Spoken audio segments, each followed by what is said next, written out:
तो hello guys, welcome back to my channel. कैसे हो तुम लोग? मैं बहुत बढ़िया। और आज हम वन पीस एपिसोड 1024 एक्सप्लेनेशन करने वाले हैं हिंदी में। अब मेरे जो ऑडियंस हैं, जो मुझे देखते रहते हैं, वो बोलेंगे भाई अभी आप 906 पे थे, सीधा अब 1024 पे कैसे चले गए? तो भाई 906 की आगे की सीरीज़ आते रहेगी, आगे आएगी।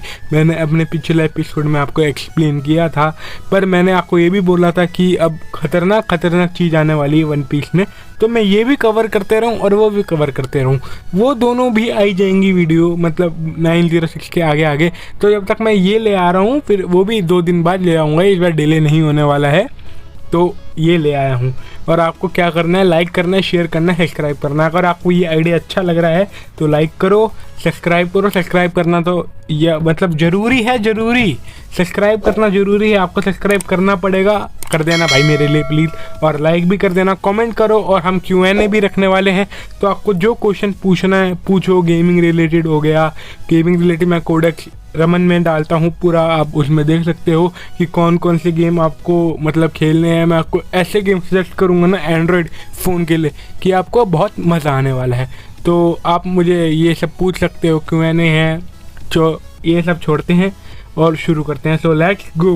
तो यामाटो शिनोबो को बता रहा होता है कि यहाँ पे दोनों फ्लोर के बीच में एक ऐसी बड़ी सी जगह है जहाँ पे जाके हम छुप सकते हैं। उसके बाद शिनोबू मोमोनोस्के से पूछती है तुम थोड़ा इंतज़ार करो मोमोनोस्के, फिर हम यहाँ पे पहुँच जाएंगे। उसके बाद यामाटो पूछती है मोमोनोस्के से आखिरकार क्या तुम ठीक हो मोमोनोस्के, तुमको अच्छा लग रहा है? मोमोनोस्के बोलते हैं कि नहीं, मुझे बिल्कुल अच्छा नहीं लग रहा, तुम जल्दी करो ये सब। उसके बाद काइडो की एक मेंबर उनको ढूंढ लेती है। उसके बाद बोलती है कि मैंने इसको ढूंढ लिया। क्या बोलती है कि मैंने यंग मास्टर यामाटो को ढूंढ लिया और शिनोबो को ढूंढ लिया है, और वो अभी भी भाग रहे हैं। और उनके साथ शायद मोमोनोस्के भी है, क्योंकि मोमोनोस्के छुपा होता है। फिर यामाटो के पीछे थोड़े काइडो के मेंबर उसको मारने के लिए पड़ जाते हैं। फिर यामाटो बोलती है कि तुम जाओ, मैं तुम्हारा रास्ता क्लियर करती हूँ। उसके बाद शिनोबो भी उसकी हेल्प करती है, बोलती है कि मैं तुमको अकेले लड़ने नहीं दूंगी। उसके बाद यामाटो शिनोबो से बोलती है कि तुम तो बहुत ज़्यादा स्ट्रांग हो, मुझे इतनी उम्मीद नहीं थी। शिनोबो बोलती है यामाटो के, तुम अच्छा हुआ कि तुम यहाँ पे हो, तुम्हारे होते हुए हम दोनों डिफेंड कर लेंगे मोमोनोस्के को और बचा लेंगे। उसके बाद वहाँ पे काइडो का मेंबर आ जाता है मारने के लिए, पर वो दोनों उनको मार देते हैं।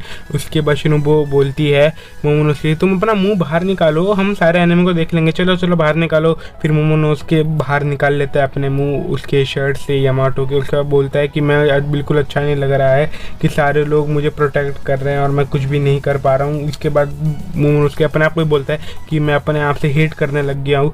उसके बाद शिनोबू भी बोलती है आखिरकार तुम बोल के आ रहे हो मोमोनोस्के, तुम ये क्या बोल रहे हो? ये हमारा जॉब है, हमको तुमको बचाना ही हमारा जॉब है, हमारा कर्तव्य है।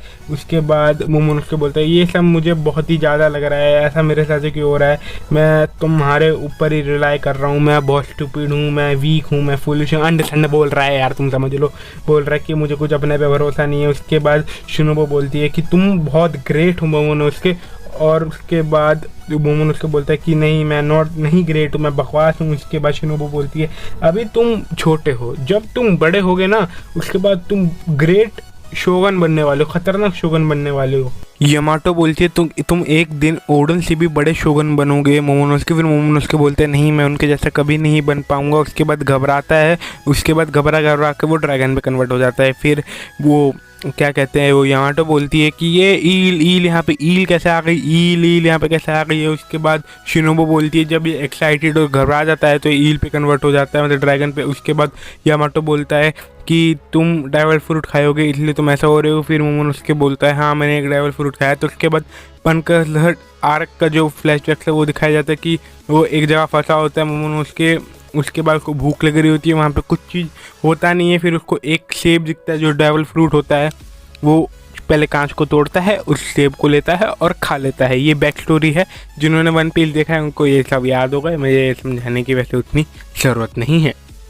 CP0 वाला बंदा बोलता है कि लगता है काइडो अभी भी बहुत ज़्यादा लड़ने में बिजी है। अगर एक बार काइडो को पकड़ लिया नेवी ने तो वो काइडो से वेगापंग ने जो एक डेवल फ्रूट बनाया था उसके बारे में ज़रूर पूछेगी। और वो डेवल फ्रूट वो काइडो के ब्लड लाइन से बना है और वही शायद मोमोनोस्के ने खा रखा है। उसके बाद वो बोलता है कि उससे वो बोलेगी काइडो से कि वो हमको दे दो, पर वो एक बहुत ही बड़ा फेलियर है वो डेवल फ्रूट, इसलिए उसको बहुत ज़्यादा समय के लिए हमने उसमें मतलब पनकजाट में रखा हुआ था लॉन्ग टाइम के लिए। CP0 वाला बंदा बोलता है और बोलता है कि वो काश वो डिस्ट्रॉय हो गया एक्सप्लोजन में जो लूफी ने किया। तो उसके बाद एक GP0 वाला बोलता है कि उसको एक G5 रिपोर्टर नेवी ने बोला है और बोला है कि वो जगह भी अच्छे से देखी नहीं गई है। उसके बाद वो बंदा बोलता है कि मैं चाहता हूँ कि वो डिस्ट्रॉय हो जाए और मैं खुश हूँ कि वो एक फेलियर है।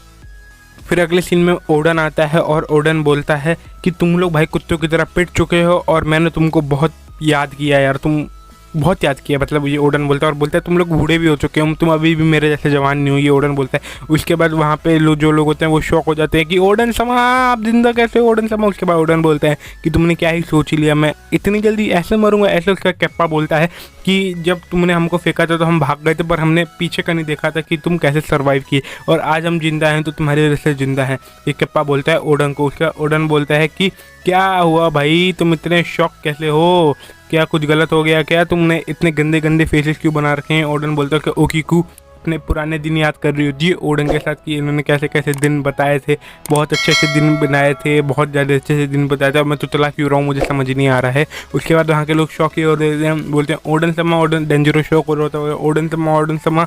उसके बाद ओडन बोलता है कि मुझे टोक्यो ने अपने स्पेशल पावर से सेंड किया है। किनेमोन कहता है इसलिए ओडन समा तुम यहाँ पे। उसके बाद ओडन बोलता है कि थैंक यू, तुमने मेरे बेटे को बचाया किनेमोन, और बोलता है सबको कि थैंक यू, तुमने इतना कुछ किया मेरे लिए। और बोलता है कि अब तक 20 साल हो गए हैं तुम्हारे लिए और मेरे लिए भी कि हमने इतना झेला है, पर अब नहीं, अब हम लैंड ऑफ वोना को खोलेंगे और लोग देख कर रह जाएंगे। और बोलता है कि मुझे माफ़ कर दो कि मैं थोड़ा सा लेट आया हूँ, पर अब ऐसा नहीं होगा वो दिन, मतलब उस दिन हम नहीं कर पाए वो हम आज करके दिखाएंगे, आज हम काइडो को टेक डाउन करेंगे। उसके बाद वो लोग बोलते हैं कि यही हमारा विश है कि हम आपके साथ काइडो को टेक डाउन करो। उसके बाद वो बोलता है कि टोकी बड़ा खुश होगी ये सुन के कि मैं अलाइव हूँ। उसके बाद आशुरा थोड़ा चौंक हो जाता है और बोलता है कि रुको गाइस, थोड़ा यहाँ पे वेट करो। और बोलता फिर ओडन बोलता है कि क्या दिक्कत है आशुरा, क्या दिक्कत हुई है। उसके बाद आशुरा बोलता है कि तुम जिंदा नहीं हो, ये कोई इम्पोस्टर है। फिर राइजो बोलता है कि टोकी ने मुझे बोला था